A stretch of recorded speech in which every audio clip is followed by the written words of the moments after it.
Vaayirasiin koronaa jireenya hawaasummaa irratti dhiibbaa guddaa akka uume ogeessi hawaasummaa obbo Maazaa Kabbadee himan.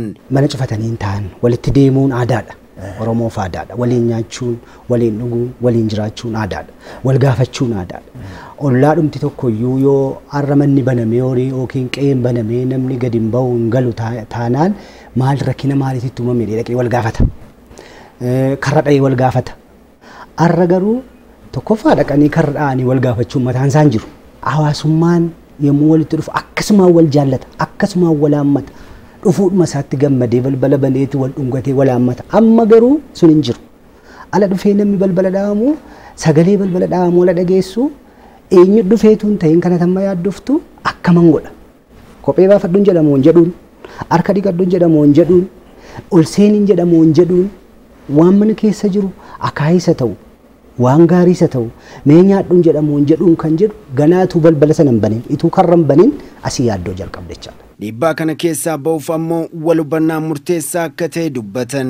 Ani mana namaa dhaqee balbala dha'ee balbala narraa banuudhaaf warri kun cinqamu taanaan balbala banuu dhiisuun jaraa dhukkuba kasilaa nattis jarattis biyya akka biyyaattis biyya hubuu danda'u sana dhoowwuudhaaf ittisuudhaaf kan hin jedhu sana wal hubannaan uumamuu qaba.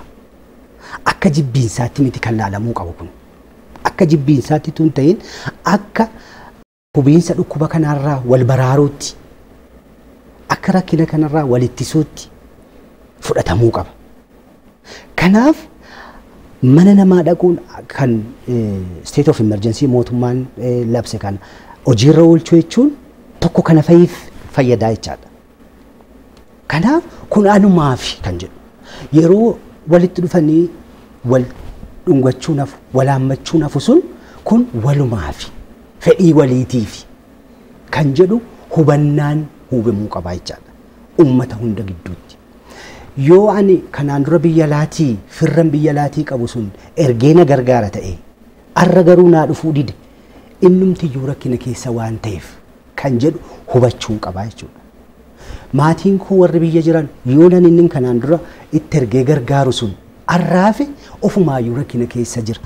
Akka baran dhiisanii akka baraatti buluu jedha Oromoon. Kanaaf akka barree sana dhiisnee akka baraatti bullee borimmoo barreemmoo irraa nu darbu immoo akka barre sanatti deebi'uu dandeenya jechuudha. Rakkoo kana keessa aadaa wal gargaarsaa jirus dinqisiifatan. Waa'ee maaddii qooddachuu. Akkuma namoota naannoo keenya jiran maal nyaatu laata, maal ta'u laata, akkamiin bulu laata.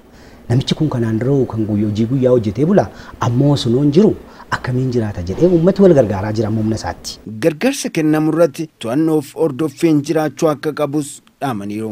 Namoonni gargaaramuu qabanus calalamuu qabu seeraan. Hallumti pirinsipilii qaba gargaarsumti mataansaa. Humanitarian assistance mataansaa humanitarian aid pirinsipilii mataasaa qaba. Pirinsipilii qaban keessaa tokko mataansaa maa inni impartiality. Bakka abaluuf jedhanii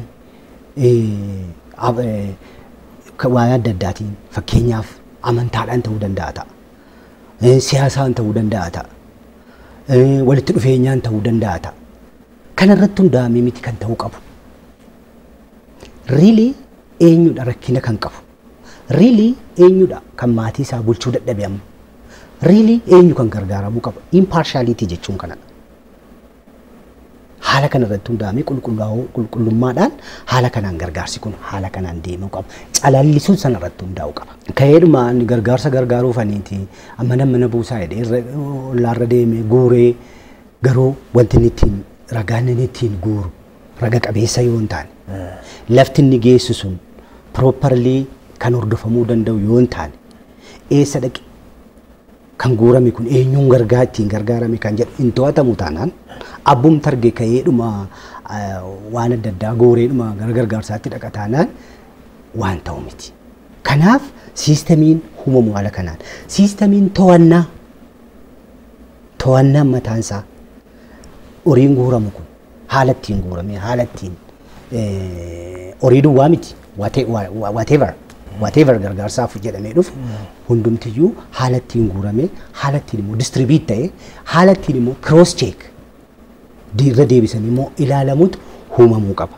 Kana caasaa mootummaa godha jiru. Dhaabbileen miti mootummaa, dhaabbileen gargaarsaa, uummanni naannoo sanaa walitti dhufe koreen hundaa'ee godhumuun hin danda'ama.